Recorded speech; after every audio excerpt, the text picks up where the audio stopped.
Өткен жұмада Астанада көптен күткен Sound of Gakku фестивалі өтті. Жұлдыздардың басын біріктірген бұл керемет кеш тосын сыйларға толы болды. Керемет өтті, негізі соншама эмоция, соншама халық.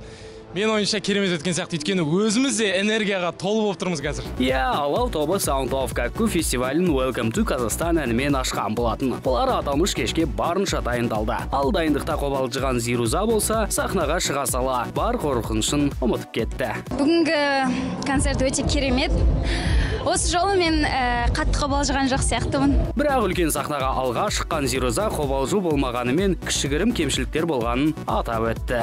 Кемшілік, әрине болды. Өзіме байланысты вокал жағынан да, би жағынан да енді болып тұрады. Уақыт өте келе бар жақсы болады деп ойлаймын. Айтпақшы, кемшілік тек Зирузада ғана болған жоқ. Кемшілік болды, өйткені бізде ән айтып жатқан кезде монитор деген нәрсе бар. Ән айтқан кезде өзіміздің дауысымызды және музыканы естуіміз керек. Бірақ музыканы алып тастам, музыка естілмеді, кішкене біз нотадан ауытқу болды. Ал топ-томпақтар БН тобы да үлкен сахнада алғаш рет өнер көрсетті. Өте күшті. Кәдімгідей бір қатты серпіліс алдық. Өйткені бұндай сахнада, бұндай үлкен сахнада біз бірінші өнер көрсетіп тұрмыз. Бақтан бастар айналған БНдықтар осындай ауқымды кеште өнер көрсеткендеріне қуанышты. Sound of Gakku'ға көп рахмет. Бұндай үлкен сахна біз өмірімізде көрмегенбіз. Және де өнер көрсетпегенбіз. Ал даусымен талай жанды тамсандырған әсем 3 жылға созылған үзілістен кейін көпшіліктің алдында алғаш өнер көрсетті. Өте жақсы болды, бірақ шындап айтқанда мен осы баламен отырудан кейін бірінші үлкен шығуым болды деп айтуға болады. Ұзақ уақыт бойы сахнада бой көрсетпеген әнші көрермендердің алдында біраз толқыған жасырмады. Қобалжыдым. Бір жерінде сөзін енді тырдауыс қой.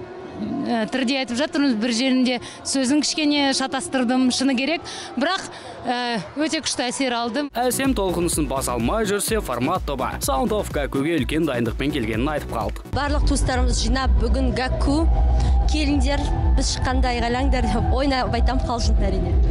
Бұл кеш әзілқой топтың көңілінен шыққан сияқты. Бүгінгі выступлениеміз, бүгінгі сахнаға шыққанымыз өте бары орынша болды. Біздің жаңағы қойған мақсатымыз орындалды бәрі. Алдына қойған мақсатын орындаған тек формат тобы емес, сондай-ақ Әли Оқапов та Sound of Gakku'де өнер көрсеткеніне қуанышты.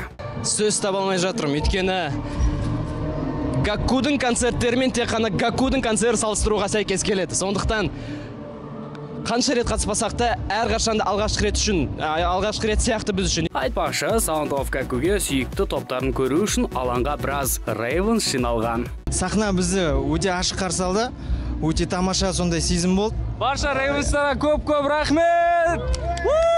Ravens бізде сіздерді жақсы көреміз. Бірақ бұл кеш тек Айқынның ғана көңілінен шықпаған секілді. Өйткені концерт күшті отыр, бірақ аз. Өте аз. Әншілер аз. Gakku, Sound of Gakku дауысы көбіне масштаб түрде өтшеді. Бүгін кішкене аздау отыр да әншілер. Айқынның айтуынша бұл фестивальде тек әншілердің саны ғана емес. Өзіме де екі ән аз болып тұрды. Тағы да бір ән айтқым келіп тұр, бірақ келген көрермендерге мыңда бір рахмет. Бұл ең бірінші бесплатный емес, тегін емес, ең бірінші Gakku саунд шығар, енді ана жағы экспоға кіретін билет есептеген. Бұл кеш тек бастамасы ғана, өйткені алдағы тамыз айында келесі Sound of Gakku концерті өтпек. Ал фестивальде әншілер тек жанды дауыста ән шырқайды. Қаншама мыңдаған адам келді, қаншама мыңдаған тыңдарман, қонақ, және тек қана отандық әртістер, тек қана жанды дауыс, тек қана үздіктердің үздіктері. Сондықтан әрине сондай тізімнің қатарында болып өз өнерімді көрсету мен үшін ерекше мақтаныш мәртебе.